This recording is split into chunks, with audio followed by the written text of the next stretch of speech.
আর ভাই ভাষা নেই। গে ভাষা নাই মানে খুশি মাথা নষ্ট না? খুশি খুশি কিনা বৌদি? খুশি কিনা? খুশি তো হয় তো দাদা নিয়ে আমি খুব দাদার চিন্তা বাদ দাও, দাদা অদনে, দাদা ভালো হবে। ওই এই জায়গায় এসে পুটি করছে, হ্যাঁ, পরে তোমার গাড়ি নেকড়া আসলে তো পড়াই দিছে। গাড়ির নেখরা এটা। ভালো যে। আসসালামু আলাইকুম, কেমন আছেন সবাই? আশা করি সবাই ভালো আছেন, সুস্থ আছেন। আলহামদুলিল্লাহ আমরা ভালো আছি, সুস্থ আছি। আরও সবচাইতে খুশির খবর, আমরা আরও খুব ভালো আছি। কারণ এই যে নদীটা দেখতেছেন না, এই নদীটার বাজেট হয়ে গেছে আমাদের এখানে 300 কোটি টাকার বাজেট দিয়ে দিছে। স্বাধীনতার পর এই প্রথম নদী খনন এবং বাজেট, এটা বাজেট দিয়ে দিছে 300 কোটি টাকা। তবে এই বাজেটটা যদি 17 বছর আগে হইতো, নাজমিন নাজমিন আমার সঙ্গে আছে, এই বাজেটটা হ্যাঁ যদি আরো আগে দিত তাহলে আঙ্গুর আর এই দুর্দশাটা হইতো না। 17 বছর তার আগেও তো বিএনপি সরকার একবার ছিল, তখন যদি এই বাজেটটা হইতো। তো দেখ, বিএনপি সরকার আমলে এসে এই বাজেটটা অন্তপক্ষে পাইলাম। বৌদি, বাজেটটাতে হইলে কেমন লাগে শুনিয়া? ভালো লাগে না? এই যে আমাদের বৌদি ছাগল চড়াইতেছে। আসলে এটা খুব একটা ভালো কাজ হয়েছে। 300 কোটি টাকা বাজেট, এই নদীটা খনন হবে, তারপর পার বাঁধ হবে, বিশাল কিছু। আলহামদুলিল্লাহ স্বাধীনতার পর এই প্রথম,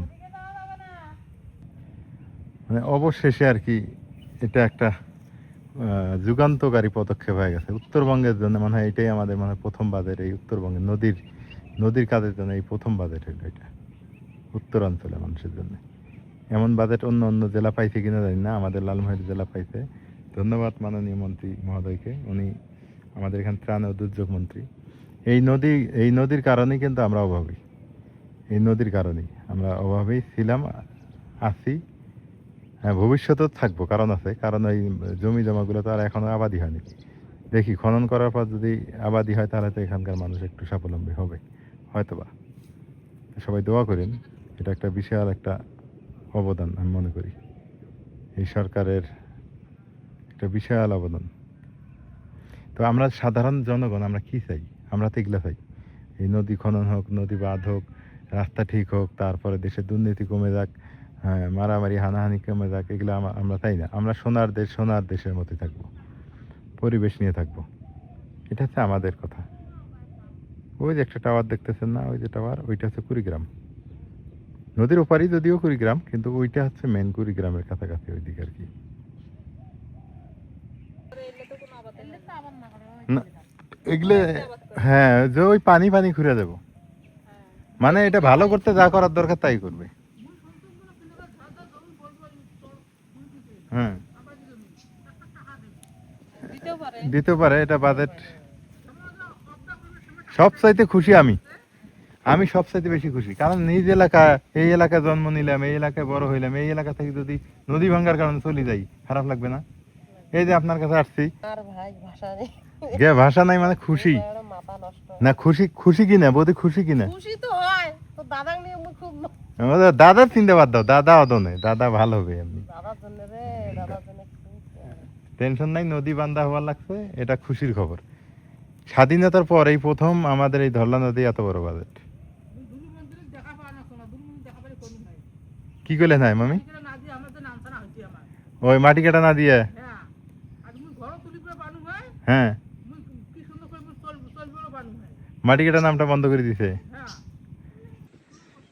নদী থাকবে, নদীর মাছ থাকবে, নদীর প্রকৃতি থাকবে, নদীর পাড়ে বাতাস থাকবে, নদীর সব কিছুই থাকবে, কিন্তু নদী যেন মানে না ভাঙে, এটা হচ্ছে আসল কথা। এটা হইলেই মানুষ শান্তি। তো আমাদের নদীটা ভাঙার কারণও ছিল অনেক, এটা যমুনা নদীর মতো, তো এই কারণেই। যাক, সর্বোপরি এখন আলহামদুলিল্লাহ খুশিতে আমরা আত্মহারা এলাকাবাসী। এত খুশি যে আমরা কই রাখবো, সত্যি কথা মানে বলে বুঝতে পারবো না। কারণ আমাদের বাড়িটা, আমারই বাড়ি ছিল কোনটা জানেন? এই যে আমি একটু আঙুল দিয়ে দেখাই, ওই যে ওই দিক, এই নৌকাটা দেখতেছে তো ওপারে, আমি একটু বড় করে দেখি, ওই যে ওপারে বড় বড় গাছগুলো না, ওগুলোই ছিল আমাদের বাড়ি। ওগুলা আমার বাড়িটা মনে হয় 5 বার না 7 বার ভাঙছি আমি আমার এই বয়সে। তাহলে 5 বার 7 বার বাড়ি যদি ভাঙে, ওই বাড়ি আমাদের আর কিছু থাকে বলেন? আমরা এই জন্য অভাবে, এই জন্য গরিব। নদীর পাড়ে শান্তি আছে, বুঝছেন? এই যে খোলামেলা দেখেন মাঠঘাট, এখানে কত কি মানুষ করে, কিন্তু নদী ভাঙলেই খুব মানে মনটা খারাপ হয়ে যায়। রাইয়ান খোলা মাঠ পায়ে হাঁটতেছে খুশিতে আত্মরা। হ্যাঁ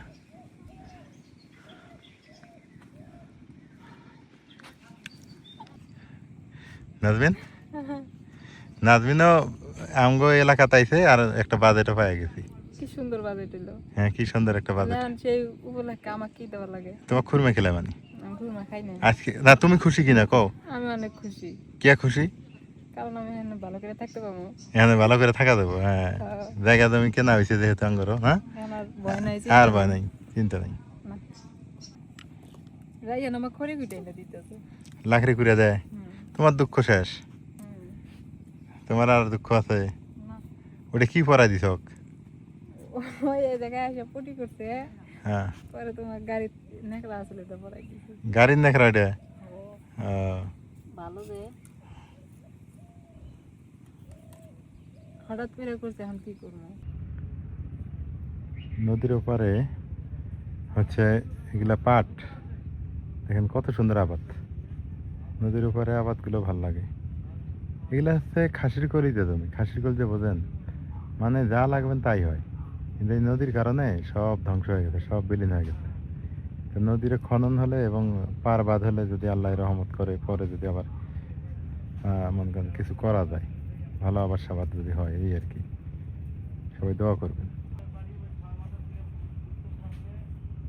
কি সুন্দর কলা হয়েছে। কৃষিকাজের জন্য এই জমিগুলো উপযোগী, পারফেক্ট জমি। সরকার এদিকে নজর দেওয়া শুরু করছে, এটা কিন্তু খুবই ভালো একটা দিক, খুব একটা ভালো দিক। সরকার এগুলো কাজে নজর দিতেছে, খুব সুন্দর। তো সবাই ভালো থাকবেন, সুস্থ থাকবেন। আজকে এ পর্যন্তই। আর এইটাই জানানোর ছিল যে আলহামদুলিল্লাহ অনেক খুশি আমরা, এলাকাবাসী অনেক খুশি। এলাকার সার্বিক উন্নয়ন, এটা ভালো জিনিস। এটা নদী খনন হবে, এলাকার মানুষের উন্নতি হবে, আলহামদুলিল্লাহ। তো আমার মনের আশা যে এই নদীগুলো খনন করে দেখ, সারা বাংলাদেশের নদীগুলো, তাহলে কৃষক যারা, তারা কৃষকই থাকবে, তখন আর ঢাকাতে এত গ্যাঞ্জাম করবে না, ঢাকা শহর ফাঁকা হয়ে যাবে। তখন সবাই কৃষিকাজে মনোযোগ দেবে, উৎপাদন হবে, আমরা দেশে মানুষ দেশেই করে খেতে পারবো। এটা হচ্ছে আসল কথা। আজকে এ পর্যন্তই। আল্লাহ হাফেজ, দেখা হবে আবার নতুন কোনো ভিডিওতে। এখানে সুমারি চলতেছে, আবার এখানে নদী ইয়ার সুমারি চলতেছে। যাদের নৌকা আছে তাদের হেল্প করবে সরকার থেকে। এখানে লোক আসছে, খুব ভালো দিক। গ্রামের এগুলো উন্নয়ন করার দরকার।